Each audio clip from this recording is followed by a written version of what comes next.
지난 8월 5일 미국을 포함한 전 세계 주식시장이 대폭락했습니다. 그 가운데 한국 주식시장은 역대 최악으로 폭락했습니다. 코스피 지수는 마이너스 8.77%가 내린 2441.55, 코스닥은 무려 11.3%가 내린 691.28의 장을 마감했습니다. 코스피는 장중 한때 2400선이 무너지면서 시총 235조가 증발했습니다. 2800선을 돌파한 후에 이제야 다시 3000선을 넘보나 기대가 아주 컸는데 아주 허망하게도 그냥 단칼에 무너져 내린 겁니다. 다 같이 매를 맞을 때 나만 더 세게 맞는다면 억울하겠죠. 지금 우리나라 경제가 이런 처지에 놓인 형국입니다. 왜 이렇게 전 세계 주식시장이 동반 폭락을 하게 된 걸까요? 원인은 다층적이고 복합적입니다. 하나의 사건이 이렇게 만든 것이 아니라는 말씀입니다. 지금 증시를 바치고 있는 경제 토대가 단단한가 하는 의문을 품었던 불안 심리와 공포심이 일시에 동시다발적으로 팡팡 여기저기서 터지면서 투매가 이어져 폭락을 한 겁니다. 그럼 그동안 불안 심리를 자극하고 공포심을 불러왔던 요인들은 무엇일까요? 큰 것 3개만 꼽아보겠습니다.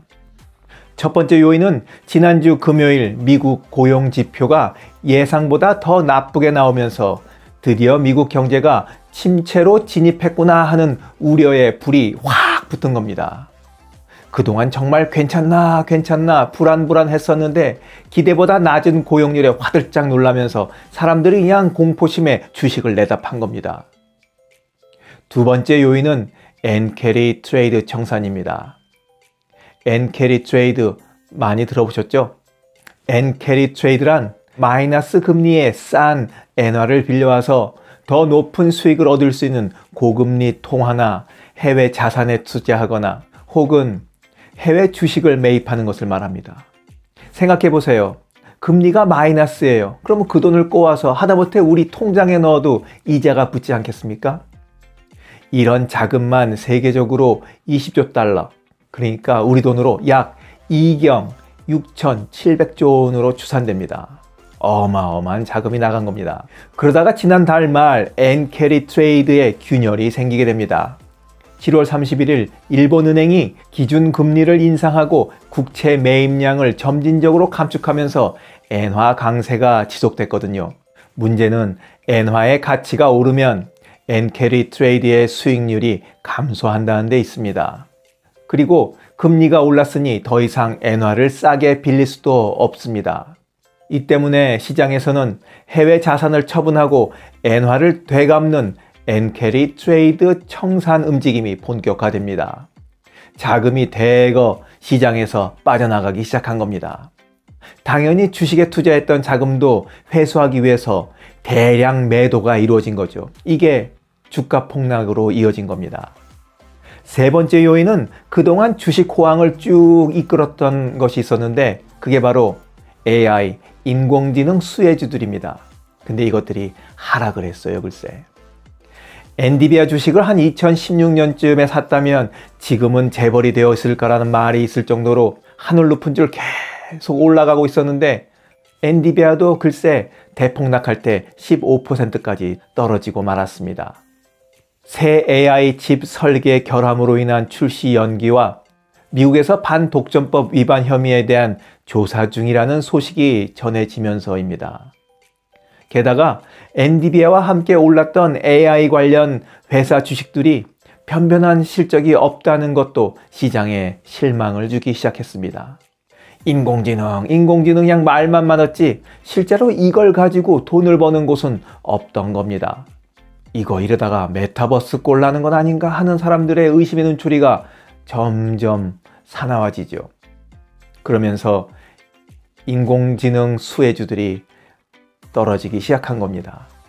여기에 두 가지 원인을 더 보탠다면 워렌 버핏이 이끄는 투자회사가 보유하고 있던 애플 주식을 절반 매도하고 현금을 보유한다는 것으로 포트폴리오를 바꿨다는 소식이 전해지면서 사람들이 장기 투자하는 워렌 버핏마저 애플 주식을 반이나 내다 팔고 현금을 보유해?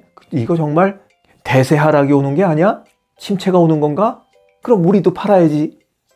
이렇게 따라 나선 불안 심리가 있겠고, 또 하나는 마지막 5번째 요인은 이스라엘과 이란의 갈등으로 중동에서 전쟁이 발발할지도 모른다는 우려가 켜켜이 쌓이고 복합적으로 작용하면서 이 공포심이 투매 심리를 자극해 전 세계적인 주가 폭락을 불러왔다는 것이 전문가들의 의견입니다. 이런 상황 속에서 가장 중요한 것은 우리나라 경제가 이 위기를 극복하고 또 돌파할 수 있는 체력이 되느냐 하는 문제입니다. 안타깝게도 한국 경제는 엄밀하게 다중위기 국면에 들어가 있는 것이 아닌가 싶습니다. 대한민국 경제가 어려움 속에서도 버틸 수 있었던 것은 미국에 대한 수출이 늘어났기 때문입니다. 그런데 미국 경제가 침체에 빠진다면 우리나라 수출 엔진도 같이 꺼질 수 있는 상황을 맞이할 수도 있습니다.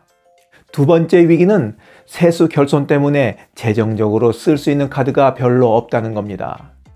금고에 돈이 많으면 위기께 돈으로 떠받치고 해결할 수 있는 방법이 있겠지만 나라 재정이 그리 좋지 못합니다.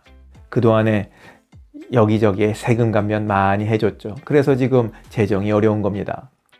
세 번째 위기는 미국이 금리를 내리면 한국도 따라 내릴 수 있어야 하는데 우리나라는 지금 따라 내리기 어려운 상황입니다.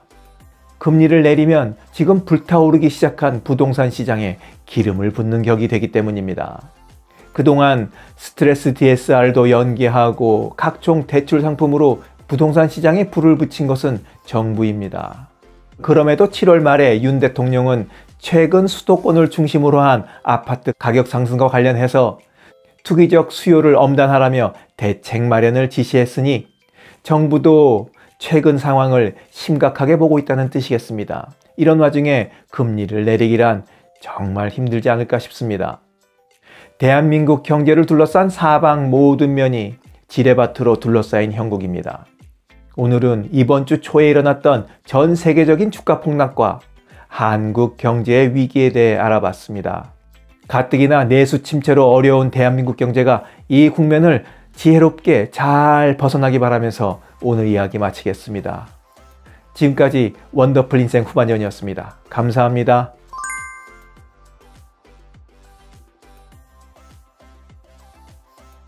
하루를 충만하게 살아가는 좋은 사람들이 모여있는 곳이 있습니다. 바로 지난 3월 5일에 문을 연 실버들의 전성시대 네이버 카페입니다. 서로를 격려하고 응원해주는 넓은 마음과 나와 다른 생각을 지닌 사람까지 포용할 수 있는 열린 마음을 갖고 계시다면 실버들의 전성시대에 가입하시기 바랍니다. 댓글란 맨 위에 적어놓은 링크를 누르시면 가입할 수 있습니다. 아주 쉬워요.